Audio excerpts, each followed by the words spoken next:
Hi friends, welcome back to our channel AL Foodology. வீடியோக்குள்ள போறதுக்கு முன்னாடி மறக்காம நம்ம சேனலை சப்ஸ்கிரைப் பண்ணிட்டு பக்கத்துல இருக்கிற பெல் ஐகானை பிரஸ் பண்ணி ஆல் ஆப்ஷனை செலக்ட் பண்ணிக்கங்க. அப்பதான் நான் போடுற எல்லா வீடியோஸோட நோட்டிஃபிகேஷன் உங்களுக்கு கிடைக்கும்.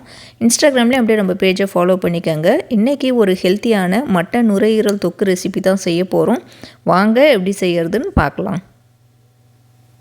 மட்டன் நுரையீரல் கிரேவி செய்யறதுக்காக நல்லா நான் அதை மஞ்சத்தூள்லாம் போட்டு வாஷ் பண்ணி நல்லா க்ளீன் பண்ணி எடுத்து வச்சுருக்கிறேன். நம்ம நார்மலாக எந்த நான்வெஜ் செஞ்சாலுமே நல்லா மஞ்சத்தூள்லாம் போட்டு வாஷ் பண்ணணும். இது ரொம்ப ஹெல்த்தியான ஒரு ரெசிபி இன்றைக்கி செய்ய போகிறது. மட்டன் நுரையீரல் ரொம்ப ஹெல்த்தி. இப்போ அது செய்யறதுக்காக ஒரு பேன் வச்சு அதில் கடலை எண்ணெய் ஒரு 2 டீஸ்பூன் அளவுக்கு சேர்த்துக்கிறேன். ஆயில் ஹீட் ஆகட்டும். அதுக்கப்புறம் நம்ம தாளிச்சிக்குவோம். தாளிக்கிறதுக்கு நான் ஒரு 1/2 டீஸ்பூன் அளவுக்கு சோம்பு சேர்த்துருக்குறேன். கட் பண்ணி வச்சுருக்கிற வெங்காயம் சேர்த்துக்கலாம். சோம்பு பொரிஞ்சதுக்கப்புறம் நான் நீட்டு வாக்கில் ஸ்லைஸ் பண்ணியிருக்கேன். வெங்காயம் பெரிய வெங்காயம் சேர்த்துருக்கேன். இது கூட நான் கொஞ்சம் கருவேப்பிலை சேர்த்துக்கிறேன். இப்போ வெங்காயம் நல்லா நம்ம வதக்கி விட்டுக்கலாம். ரொம்ப அது கலர் மாதிரி வரணும்னு இல்லை. வெங்காயம் நல்லா கொஞ்சம் மீடியம் பதத்துக்கு வதங்கினா போதும். அந்த அளவுக்கு நல்லா வதக்கி விட்டுக்கோங்க. சீக்கிரமாக வதங்கிறதுக்கு கொஞ்சம் உப்பும் சேர்த்து நல்லா வதக்கி விட்டுக்குவோம். இது கொஞ்சம் மீடியமாக வதங்கின பிறகு 1 டேபிள் ஸ்பூன் அளவுக்கு இஞ்சி பூண்டு பேஸ்ட் எடுத்து வச்சுருக்கேன். அதையும் சேர்த்துக்கிறேன். இஞ்சி பூண்டு பேஸ்ட்டு சேர்த்த பிறகு நல்லா அதோட ராஸ்மெல் போகிற வரைக்கும் நம்ம நல்லா வதக்கி விட்டுக்கலாம். நான்வெஜ்லாம் செய்கிறப்போ வெங்காயம் இஞ்சி பூண்டு பேஸ்ட்லாம் நல்லா வதங்கினா அதோடய டேஸ்ட் நல்லாயிருக்கும். அதனால் நல்லா வதக்கி விட்டுக்கோங்க. இப்போ இது வதங்கின பிறகு ஒரு 3 பச்சை மிளகாய் கீரி சேர்த்துக்கிறேன். ஸ்லைஸ் பண்ணி வச்சுருக்க ஒரு தக்காளி சேர்த்துக்கிறேன். தக்காளி சேர்த்துட்டு இப்போ நல்லா அதை வதக்கிக்கலாம்.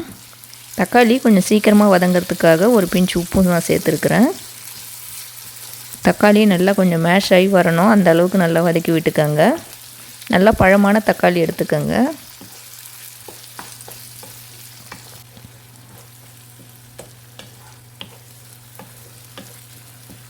தக்காளி இது மாதிரி நல்லா மேஷ் ஆகி வதக்கிட்ட பிறகு நம்ம க்ளீன் பண்ணி வச்சுருந்த இந்த மட்டன் நுரையீரலை இதில் சேர்த்துக்கலாம். இதை சேர்த்துட்டு நல்லா நம்ம வதக்கி விட்டுக்குவோம். ஏன்னா இதை நான் டைரெக்டாகவே அப்படியே தான் வேக வைக்க போகிறேன். உங்களுக்கு வேணும்னா நீங்கள் முன்னாடியே நம்ம மட்டன்லாம் வேக வைக்கிற மாதிரி இந்த ஈரலை நல்லா வேக வச்சுட்டு அதுக்கப்புறம் கூட சேர்த்துக்கலாம்.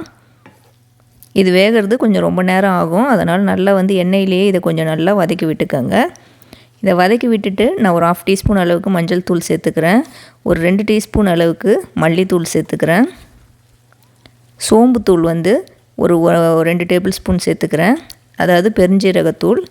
அதே மாதிரி தனி மிளகாய் தூள் 1 டேபிள் ஸ்பூன் சேர்த்துக்கிறேன். லாஸ்ட்டாக கரம் மசாலா பவுடர் ஒரு 1/2 டேபிள் ஸ்பூன் சேர்த்துக்கிறேன்.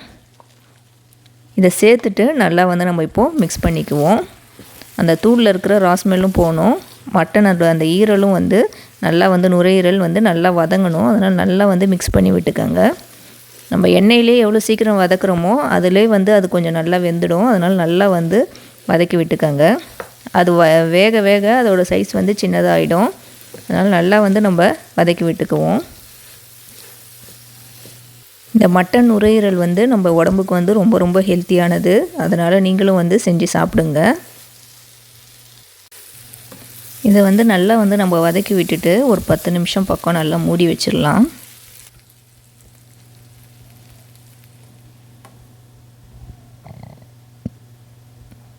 திரும்ப நம்ம ஓப்பன் பண்ணிவிட்டு நல்லா மிக்ஸ் பண்ணி விட்டுட்டு அதுக்கப்புறம் தேவையான அளவு தண்ணி சேர்த்துக்குவோம். இப்போ தேவையான அளவு தண்ணி சேர்த்துக்கிறேன். இதுக்கு கொஞ்சம் தண்ணி நிறையாவே சேர்த்துக்கணும். ஏன்னா வேகிறதுக்கு கொஞ்சம் டைம் எடுக்கும். இப்போ உப்பு சேர்த்துட்டு நல்லா மிக்ஸ் பண்ணி விட்டுக்கோங்க. அதுவே கொதிக்க ஆரம்பிக்கும் போது கொஞ்சம் நிறையா வரும். அதுக்கப்புறம் நம்ம தண்ணி எக்ஸ்ட்ரா சேர்த்துக்கு மூடி வச்சிடலாம். இப்போ பாருங்கள், நான் எக்ஸ்ட்ரா தண்ணி சேர்த்துட்டேன். இப்போ இதை மூடி வச்சிடலாம். ஒரு 30 நிமிஷம் விடுவோம். நல்லா அது வெந்து கொஞ்சம் சின்னதாக சாஃப்டாக வரும். அப்போ தான் இப்போ நான் திரும்ப ஒரு 30 மினிட்ஸ் கழிச்சு ஓப்பன் பண்ணிட்டேன். பாருங்கள், நல்லா சின்னதாகிடுச்சு. பாருங்கள், ஈரலும் நல்லா சாஃப்டாக வெந்துருந்துச்சு. இப்போ இதை நல்லா மிக்ஸ் பண்ணி விட்டுக்கிறேன். கன்சிஸ்டன்சி உங்களுக்கு ஏற்ற மாதிரி நீங்கள் பார்த்து அதை ஓப்பன் பண்ணி விட்டுக்கோங்க. இப்போ இதை நல்லா மிக்ஸ் பண்ணி விட்டுட்டு தேவையான அளவு பெப்பர் பவுடர் சேர்த்துக்கிறேன். உங்கள் காரத்துக்கு ஏற்ற மாதிரி பெப்பர் சேர்த்துக்கோங்க. சேர்த்துட்டு நல்லா மிக்ஸ் பண்ணி விட்டுக்குவோம். நுரையீரல் வெந்துட்ட பிறகு செக் பண்ணி பாருங்கள் நல்லா சாஃப்டாக வெந்துருச்சா அப்படின்ட்டு. இந்த ஸ்டேஜில் ஸ்டவ் வந்து ஆஃப் பண்ணிவிட்டு கட் பண்ணி வச்சுருக்க கொத்தமல்லி இலையை சேர்த்துக்கிறேன். கொத்தமல்லி இலை சேர்த்துட்டு நல்லா மிக்ஸ் பண்ணி விட்டுக்கலாம். நான் இது மாதிரி ஒரு தொக்கான கன்சிஸ்டன்சியில் வந்து எடுத்து ஸ்டவ் வந்து ஆஃப் பண்ணிட்டேன். இப்போ சூப்பரான நம்மளோட நுரையீரல் கிரேவி வந்து ரெடி ஆகிடுச்சு. இதை நுரையீரல் தொக்குன்னு சொல்லலாம். அந்த கன்சிஸ்டன்சியில் தான் நான் செஞ்சுருக்கேன். இப்போ இதை நான் சர்வ் பண்ணிவிட்டு காட்டுறேன். பாருங்கள், சூப்பராக வந்து ரெடி ஆகிடுச்சு பாருங்கள். நல்லா பெப்பர்லாம் சேர்த்து. இது ரொம்ப ரொம்ப ஹெல்த்தியான ஒரு ரெசிபி. அதே மாதிரி இது நம்ம மட்டன் குழம்புக்கு சைட் டிஷ்ஷாக வச்சு சாப்பிட்லாம். ரசம் சாதம், நார்மல் பிரியாணி எதுக்கு வேணாலுமே இது வந்து சைட் டிஷ்ஷாக வச்சு சாப்பிட்லாம். அப்படி இல்லைன்னா ஒயிட் ரைஸில் ப்ளெயினாகவே வந்து இதை மிக்ஸ் பண்ணி சாப்பிட்லாம். சூப்பராக இருக்கும், வேறு லெவலில் இருக்கும் டேஸ்ட்டு. பெப்பர் மட்டும் நீங்கள் கொஞ்சம் உங்கள் காரத்துக்கு ஏற்ற மாதிரி சேர்த்துக்கோங்க. இதில் பெப்பர் சேர்த்தா தான் வந்து டேஸ்ட் வந்து சூப்பராக இருக்கும். கண்டிப்பாக வந்து இந்த மட்டன் நுரையீரல் கிரேவியை வந்து நீங்கள் செஞ்சு பாருங்கள். செஞ்சு பார்த்துட்டு எப்படி இருந்துச்சுன்ட்டுன்னு எனக்கு மறக்காமல் கீழே கமெண்ட் பண்ணுங்கள். இந்த வீடியோ உங்களுக்கு பிடிச்சிருக்கும்னு நினைக்கிறேன். பிடிச்சிருந்தா லைக் பண்ணிக்கோங்க. இந்த வீடியோவை உங்கள் ஃப்ரெண்ட்ஸ் அண்ட் ஃபேமிலிஸ்க்கும் ஷேர் பண்ணி விடுங்க. நம்ம ஏல் ஃபுடோலஜி சேனலில் இது வரைக்கும் சப்ஸ்கிரைப் பண்ணலன்னா மறக்காமல் சப்ஸ்கிரைப் பண்ணிக்கோங்க. தேங்க்யூ ஃபார் வாட்சிங்.